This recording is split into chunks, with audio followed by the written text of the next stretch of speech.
And then the final segment, Roman Reigns comes out first. I think this entrance was about 20 minutes. He comes out and he goes to speak when CM Punk cuts him off, and out comes Punk, who says, Roman, I hope you're going to do a whole lot more than ask the fans to acknowledge you, because we're not going to waste one of your dates for something that could be a tweet.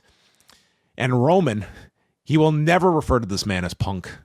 It is just Phil. And he says it with such disgust every time. He asks Phil if his tweet that he sent out Saturday hurt his feelings. The tweet was Roman saying Punk looked tired. And the crowd was tired too. Right. Yes. And says that he has thin skin. And Punk says, no, I don't. I don't get upset about tweets or what someone says about me on a podcast. He's like, you're right, Roman. I am tired. And I'm glad I've got these bags under my eyes, because for 7 weeks, I've got to carry your bullshit to WrestleMania. He says, this is the building where the Shield debuted, where I brought you to the dance. And Reigns cuts him off saying, you brought the other two, not me. And then, oh my God, it's Chris Hero. And he's just taking out Roman Reigns. What an angle this would have been. Punk says, I've already won because I've got into your head because you admitted you hate me. Reigns says, you're right, I do hate you, Phil. And says, if you didn't have the title, you'd be indifferent to me. I wouldn't think about you. And when we brought you back to entertain the 30 to 40-year-old virgins. A wonderful painting of your upscale audience that you are attracting. He said, we brought you to sell some shirts, maybe draw a house in Chicago, but being a champion is above your pay grade. It's too much responsibility, and you're a liar about being happy and being a team leader. But then you bitch and moan backstage, and they're so quick to come tell me every time, you're not CM Punk. You're a punk-ass bitch to me. And he says, once I'm done with you, I'm going to put you on one of those Cena retirement tours, and we're going to squeeze all the money we can out of you. Then we're going to send you to NXT to teach the next generation, and then you can send them up, and I'm going to smash all of them. This is quite the long-term. He had more of a long-term booking idea than Paul did for Cena last year. I wish they tapped into this guy. This guy has a whole 15 years plotted out in his head in this promo. Could have used this instead of a moment. Got to create a moment because the house is a little soft in Toronto. So Punk stops him from Roman just drops all this shit on him, and then he's about to leave. Like, I'm done. Punk's like, whoa, I need a comeback here. He says, who is we? I don't see anyone by you anymore. It's you alone in your bus, you alone in your room. I took Paul Heyman away from you, and says, you have always been chasing me. Well, I run things here on Netflix, all right? I told Ted to back out of this bid. It's too rich for our blood, Ted. $83 billion? We've got shareholders to think about. He says, you can hate me, but you won't disrespect me. And then, I swear to God, he said, you're going to retire me? You just made the list. He did. He said this. And he said it without real, it's he a went so saying, quickly. It felt like he said it and he realized what he said, because there was like a slimmer of like a reaction from the crowd, but it was just too fast to even pay attention to it. But I think he knew exactly what he said when he said it. But he says, now at WrestleMania, I'm going to bury you, and then you're not going to be alone, because when I bury you, I'm going to bury you next to your father.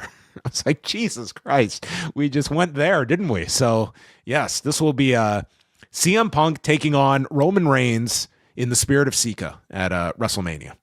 Yeah. Sika and destroy. That's our tagline. Oh, very nice. Punk also had quite the shiner here from the Finn match. It looks like it. I think in these promos, like, they've set a tone for like trying to, dance between reality and fiction, and I think they're balancing that relatively well. Punk.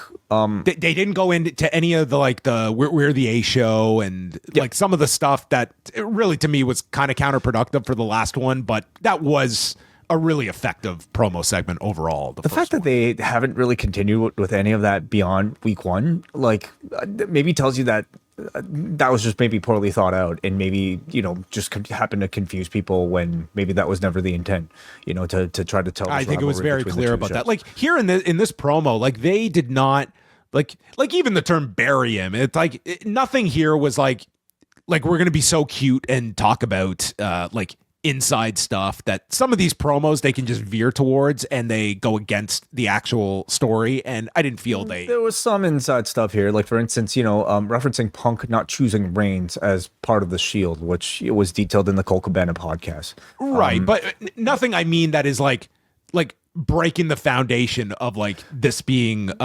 it's true, although I guess in kayfabe, how did Roman get there? Who right. You're who did choose Roman for the Shield then, if not Punk? Right.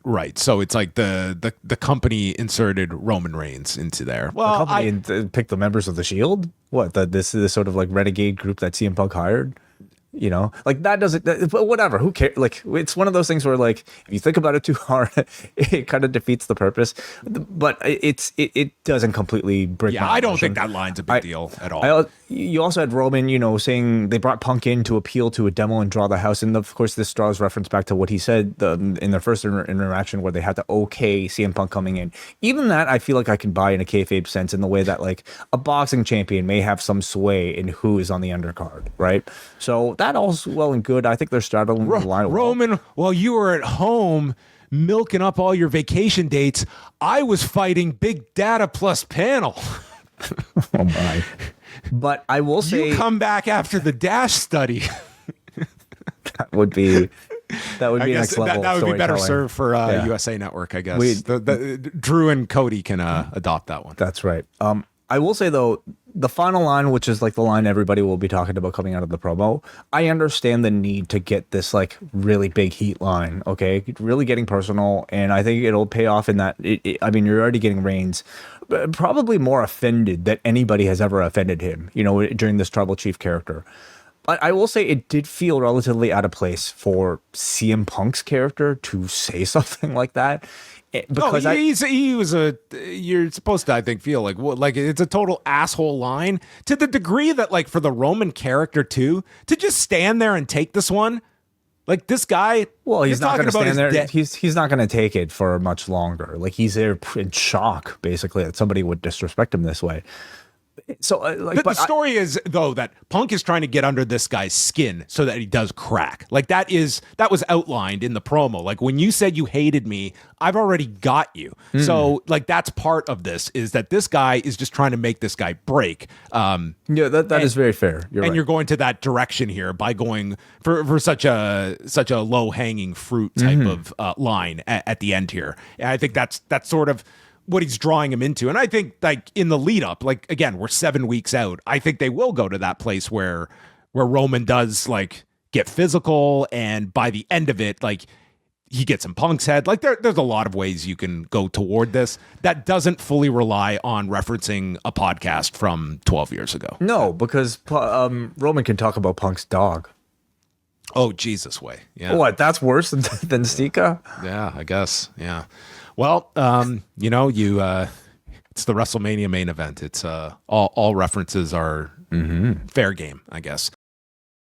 The Post Wrestling Cafe is your one-stop shop for all of the coverage that Post Wrestling has to offer. 2 big rewind-aways this month with WWF Insurrection from May of 2002. This UK-only pay-per-view featured the Raw brand going overseas and ending with the infamous plane ride from hell. Then we're going to take a look at AWA's Super Sunday from April of 1983. A new edition of Talk Can Be Yours, plus MCU Later, Book Club, and coverage of UFC 326, TNA Sacrifice, and of course, XL editions of Rewind to Raw, Dynamite, and SmackDown with all the news of the day. Join now at postwrestlingcafe.com.